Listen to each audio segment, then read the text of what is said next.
Mandatory evacuation orders are still in effect this morning for folks in northern Colorado because of the 37E fire that sparked north of Lyons yesterday afternoon. Thanks so much for watching Denver 7 News. I'm Jessica Crawford. And I'm Katie LaSalle. Our Denver 7's Christian Lopez is live for us in Longmont outside of an evacuation center that many called home last night. Christian, how are things looking there so far this morning? We're not really seeing much smoke, or we're not really smelling or seeing any smoke out here this morning. And we know that firefighters have actually been working overnight to continue trying to get a handle on this fire. We are at the site of the evacuation center that opened yesterday, but we're also not really seeing many people out here. But we do know that a lot of people were forced to evacuate yesterday.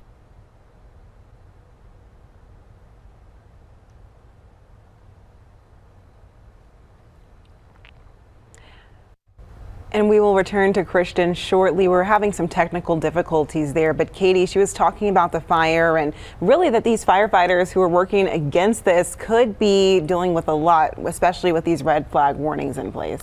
A little bit of good news for us on this Saturday is there's more humidity in the air. We do have the chance for a few showers later on across the Front Range, but air quality warnings still remain in place up near Longmont, Lyons, and up over northwestern Colorado. And let me take you outside right now to Westminster, where you can see some areas of smoke and haze, mostly cloudy skies here across the Denver area, and the air quality warning there shaded in gray. That includes the areas of Boulder, northeastern Boulder County, up through Red Feather Lakes. And so if you are outside this morning, do anticipate just reduced air quality because of that fire burning, and we will get back to Christian as soon as we can once her microphone is fixed. Now, in terms of those fire weather watches, they'll go into effect later on today. That includes the Denver area down south through Colorado Springs up over the northeastern plains. This afternoon, the gustiest winds and the lowest relative humidity expected over southern Colorado from Salida down through Alamosa. This morning, it's pretty chilly out there. We're only in the upper 20s out of the airport, low 20s currently into Fort Collins, and well below freezing over the northeastern plains. So definitely bundle up this morning, layer up.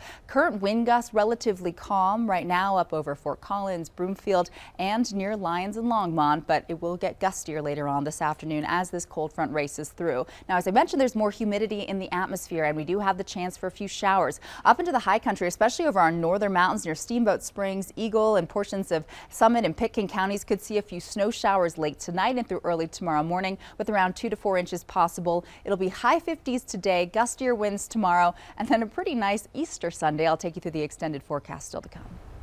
Katie, thank you. From the 37E fire burning in Larimer and Boulder counties to the NCAR fire 3 weeks ago in Boulder, it has been a very active month for wildfires in Colorado.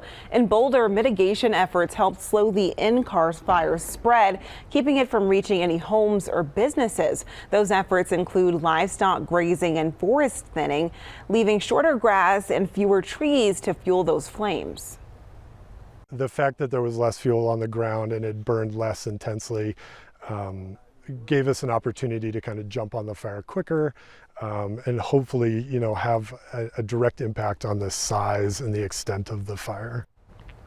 Boulder plans to expand its grazing and tree thinning program so that it treats more areas. Boulder County is launching a new website to help people who lost their homes in the Marshall Fire. The county says Rebuilding Better website. It is easy to follow, has guidance on finding a design and construction team, choosing materials and equipment, and implementing wildfire resistant landscaping. Now we have Christian back. Let's toss it over to her for the latest updates. Christian? Yeah, guys, well, we've been out here. We haven't really been seeing or smelling much smoke, and we're at the site of the evacuation center that was open yesterday, but we haven't really seen many people out here this morning. But we know that this fire is causing a lot of evacuations, and we spoke with one man who drove up here from Boulder yesterday to help his son evacuate, and he said that he had to relive what he recently went through with the Marshall and NCAR fires. So not only are people worried about this fire that's currently threatening these homes, but also the fact that these fires are becoming a lot more common. I don't remember any series of time like this. I mean, there have been fires in the past, but not repeatedly like this. And who knows how they're starting. And we do know right now that there are more than 100 firefighters from several different agencies working to get this fire out. And we're going to continue monitoring the situation and bring you the very latest. Live in Longmont this morning, I'm Christian Lopez, Denver 7. The conditions for which when the Chinatown existed were not ideal. It was very xenophobic and the city itself and the structures that were in place didn't really support having an immigrant community. Before it was home to the Rockies, Denver's Lodo neighborhood was a bustling Chinatown. That all changed with a deadly race riot. Today, Denver is making a formal apology and will do more to recognize the huge contributions of those early Chinese residents to our city. And Denver is actually the fifth city in the United States to issue a formal apology to the Chinese community for its role in an anti-Chinese riot that happened back in 1880, and it is the first city outside of California to do this. The anti-Chinese riot that happened back on Wazi Street between 15th and 17th, right in an alley where Chinatown once was. This happened on October 31st of 1880, and city officials acknowledged that after the riot, the city didn't step up to protect Chinese residents and didn't listen to pleas for protection. They say before the riot, the city had played a role in discrimination, even pushing communities of color into segregated areas. But now they say they want to make things right, and that starts by publicly apologizing. By acknowledging this, it helps our community take those steps that are necessary to become whole and to genuinely become a community that is welcoming and is constructive, and is a community that is willing to work together to make sure that every individual, every community is a part of a whole community. The formal apology is happening this afternoon with city leaders at CU Denver. Well, it has been a busy week of major religious holidays, and the war in Ukraine is top of mind for so many during this time. And at the Ukrainian Catholic Church in North Denver, several parishioners have strong ties to Ukraine, some born there while others still have family in the country. Well, the church has been raising money to support Ukrainian forces and others hurting amid Russia's invasion. And on this Good Friday, parishioners told Denver 7, like Jesus rose from the dead, they believe Ukraine will rise again too. Even though we're sad on the Good Friday, we're always hopeful, because on Sunday is resurrection and Christ rose from the dead, and it's the happiest day of the year. So we're hoping that Ukraine will rise also from all this horror. And the church continues to raise money to help those in Ukraine. And if you'd like to donate, you can visit the church's website at transfigurationdenver.org. Colorado's Jewish community also has Ukraine in their hearts as they mark the celebration of Passover. The Chabad of Northwest Metro Denver and Westminster served matzah that was handmade in Ukraine at their Passover Seder.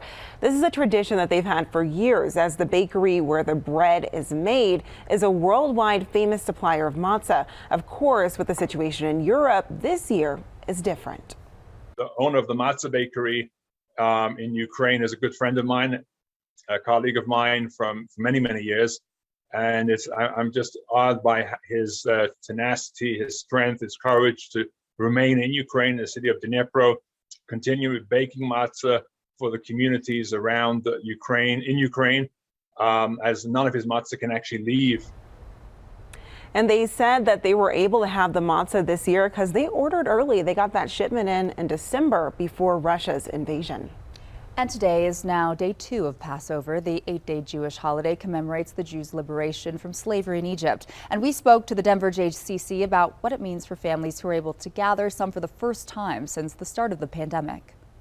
The Jewish religion and culture is one of community and communal gatherings. So it feels really good to be able to have in-person seders and celebrations and spend time with your family and friends in person. And you can find more information about upcoming events visiting jccdenver.org. Easter is tomorrow, and sunrise services are back across the metro. Yes, and this is the first time in years that many of the services will be held in person instead of virtually. This is the 75th year for the service at Red Rocks, which has been hosted since Red Rocks opened back in 1947. The executive director of the Council of Churches says now that they're back to in-person services, they want everyone to know that they're welcome. The Easter sunrise service at Red Rocks is free to everyone and open to everyone. So it's y'all come kind of thing, and we mean that in every sense. And, just the thing is, got to get up early because parking and seating is first come, first served.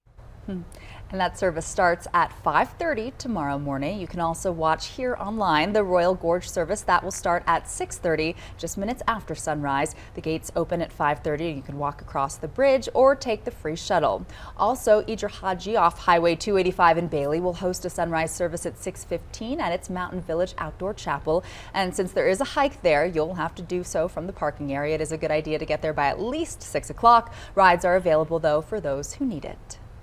Here's a live look at St. Peter's Basilica Cathedral at the Vatican. Pope Francis is going to give his Holy Saturday Easter Vigil in person tonight.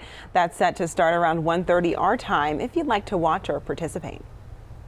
And along with Passover and Easter, Colorado's Muslim community is observing Ramadan. Ramadan is the 9th month on the Islamic calendar and commemorates Muhammad's first revelation. It is a time for Muslims to fast from sunrise to sunset as a sign of solidarity and with the impoverished, to focus on spirituality and giving. The downtown Denver Islamic Center, they hold a dinner every night after sunset when it's time to break their fast. And in Colorado, there are about 100,000 Muslims.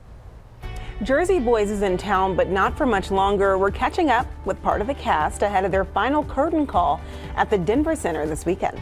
And if you're itching to get outside, this weekend is the time how you can get into Rocky Mountain National Park for free.